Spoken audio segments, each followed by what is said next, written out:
Hello everyone, I am doctor Shweta, DM endocrinologist.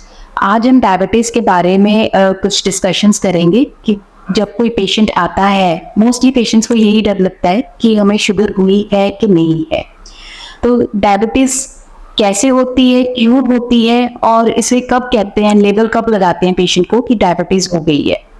तो diabetes दो तरह की होती है, जिसको हम टाइप 1 डायबिटीज कहते हैं, जो ज्यादातर बच्चों में होती है, बड़ों में भी हो सकती है, बट मोस्टली ये बच्चों में होती है। जो टाइप 2 डायबिटीज है वो मिडिल एज में या आफ्टर 20-25 ईयर्स के बाद डायबिटीज टाइप 2 कहते हैं। आज हम डिस्कस करेंगे टाइप 2 डायबिटीज के बारे में। एंड सबसे पहले कि कब शुरुआत हुई है। अगर आपकी ब्लड ग्लूकोज लेवल्स जो भी रैंडम चेक किया कि जब भी हमने कभी भी शुगर चेक की है वो 200 से ऊपर आ रही है, तो इसका मतलब है कि डायबिटीज की शुरुआत हो गई है। या फिर हमारी खाली पेट शुगर, जो सुबह उठ के हम शुगर चेक करते हैं, तो अगर वो 126 से ज्यादा है, या जो 3 महीने की एवरेज HbA1c शुगर जिसको हम कहते हैं, तो वो 6.4 से ऊपर ज्यादा जा रही है, तो इसका मतलब पेशेंट को डायबिटीज है। अब नॉर्मल लेवल्स क्या होते हैं डायबिटीज के? नॉर्मल लेवल्स, अगर जिस पेशेंट को, जिन लोगों को शुगर नहीं है, तो अगर खाली पेट शुगर 100 से नीचे आ रही है, खाना खाने के बाद की शुगर 140 से नीचे है और हमारी 3 मंथ्स की एवरेज 5.6 से नीचे है, तो इसका मतलब है हमें डायबिटीज नहीं है। अगर शुगर लेवल आपकी खाली पेट 100 से लेकर 140 के बीच में है, या फिर खाना खाने के बाद आपकी शुगर 140 से लेकर 180 के बीच में है, तो उसको हम कहते हैं कि प्री डायबिटीज है।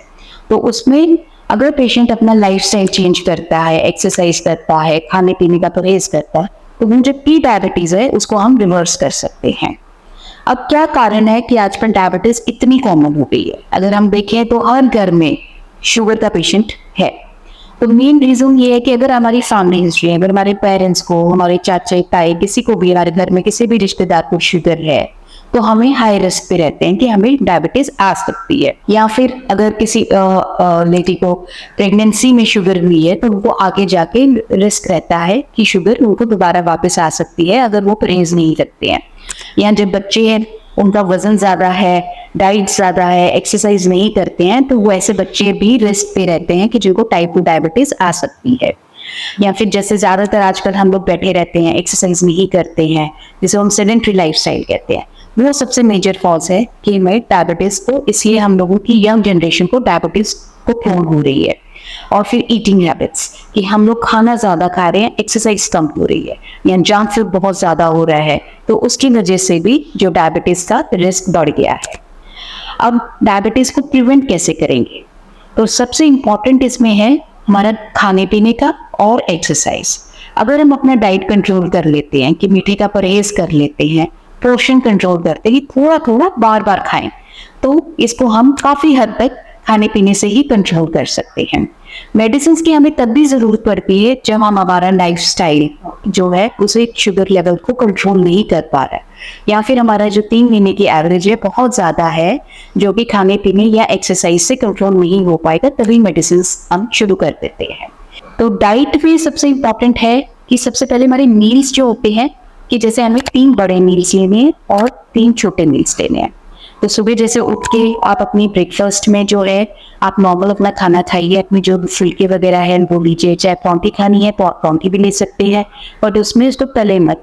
और अपना आटा जो कोशिश रखिए कि मल्टीग्रेन आटा ले लीजिए, या जिसमें आप ज्वार की रोटी ले सकते हैं, बाजरा वगैरह ले सकते हैं, ओट्स वगैरह ले सकते हैं। उसके बाद ब्रेकफास्ट में आप अपना जैसे बेसन का चीला खा सकते हैं। उसके 2 घंटे के बाद फिर अपना कोई भी फ्रूट्स ले लीजिए, जैसे सेब, पपीता, अमरूद, संतरा, कुछ भी ले लीजिए। जूसेस मत लीजिए, फ्रूट्स आप सब ले सकते हैं। उसके बाद अपना लंच कीजिए, जिसमें नॉर्मल अपनी 2-3 चपाती, सब्जी वगैरह सब ले सकते हैं। अपनी दही, लस्सी आप वो सब ले सकते हैं। उसके साथ सलाद बहुत ज़्यादा ज़रूरी है। जो सब्जियां हैं वो सारी आप सब्जी ले सकते हैं, आलू कम खाना है। उसके बाद शाम को अपनी चाय, कॉफी या दूध ले सकते हैं, बट उसमें चीनी नहीं, चीनी, गुड़, शक्कर ये नहीं लेना है। उसकी जगह अगर बेटर तो यही है कि हम फीके की आदत डालें। अगर स्टिल इसको नहीं अडेप्ट कर पा रहे हैं, तो हम लोग जैसे शुगर फ्री टैबलेट्स वगैरह आती हैं या स्टीविया आती है, वो यूज कर सकते हैं। और उसके बाद अपना रात का खाना लेना है, जो जितनी जल्दी हो सकता है, तो अपना 7-7:30 बजे तक अपना रात का खाना ले लीजिए। अगर उसके बावजूद भी हमें भूख लगती है, तो हम रात को सोने के टाइम चाहे तो दूध ले, या हम कुछ भी अपना हल्का सा कोई फ्रूट ले सकते हैं। उसके बाद मेन आता है इशू कि हम कौन सा तेल यूज़ करें। तेल हम सब कुछ जैसे सरसों का तेल यूज़ कर सकते हैं, कोकोनट ऑयल भी यूज़ कर सकते हैं, एंड रिफाइंड ऑयल अवॉइड करें, और देसी घी भी यूज़ कर सकते हैं। लेकिन कोई भी जो भी ऑयल यूज़ करेंगे उसकी क्वांटिटी कम होनी चाहिए। जितना खाना सूखा हल्का हो सके उतना ही बेटर रहता है। सैलेड जितना ले सकते हैं उतना ज़्यादा लीजिए। फिर डाइट में प्रोटीन अच्छा रखिए ताकि हमारी जो मांसपेशियाँ हैं वो स्ट्रॉन्ग रहें।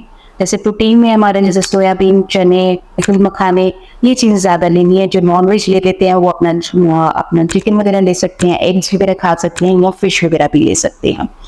उसके बाद जूसेस, कोल्ड ड्रिंक, ये चीज़ें बिल्कुल नहीं लेनी है। उसकी जगह बेटर यही है कि फ्रूट्स लीजिए। डेली अपने ड्राई फ्रूट्स में आप बादाम और अखरोट ले सकते हैं। उसके बाद नेक्स्ट स्टेप आता है एक्सरसाइज का। जो एक्सरसाइज है दैट इज़ वेरी इंपॉर्टेंट। आप डेली अपने जो है एटलीस्ट 30 to 40 मिनट्स हमें वॉक करनी है, चाहे साइकिलिंग कर लीजिए, चाहे योगा कर लीजिए। हफ्ते में 2 या 3 दिन हमें स्ट्रेंथ ट्रेनिंग करनी होती है। स्ट्रेंथ ट्रेनिंग का मतलब होता है कि जैसे हमें कुछ हैवी वेट्स उठाने होते हैं ताकि जिससे हमारी मसल्स को स्ट्रॉन्ग बन सके। जो मसल्स हैं मेन डायबिटिक पेशेंट में दिक्कत ये आती है कि उनकी जैसे बाजू और टांगे जो होती हैं वो बिल्कुल पतली पतली पड़ जाती है, और सिर्फ जो वेट उनका है, चर्बी जो होती है पेट पे आ रही होती है। तो वो ओवरऑल वेट तो उनका सेम ही रहता है, लेकिन पेशेंट हमेशा कहेगा कि उसकी टांगे हैं उनका भार नहीं उठा पा रही है, वीकनेस फील होती है। तो वो जनरली इसीलिए होता है क्योंकि उनकी जो मसल्स है वो बहुत वीक हो रही होती है। तो उसको स्ट्रॉन्ग करने के लिए सबसे इंपॉर्टेंट है कि अपनी डाइट में प्रोटीन अच्छा रखिए, और साथ में धीरे धीरे अपनी स्ट्रेंथ ट्रेनिंग एक्सरसाइजेस वो अपनी उसको बढ़ाते जाइए, तो उससे मसल्स भी जो होती है रिकवरी हो जाती है। नेक्स्ट वीडियो में हम लोग डिस्कस करेंगे प्रेगनेंसी और डायबिटीज, कि प्रेगनेंसी में डायबिटीज क्यों होती है, उसको कैसे हम लोग कंट्रोल कर सकते हैं, एंड उसके क्या क्या हम लोग उसमें भी डाइट में क्या क्या चेंजेस लेके आ सकते हैं। Thank you.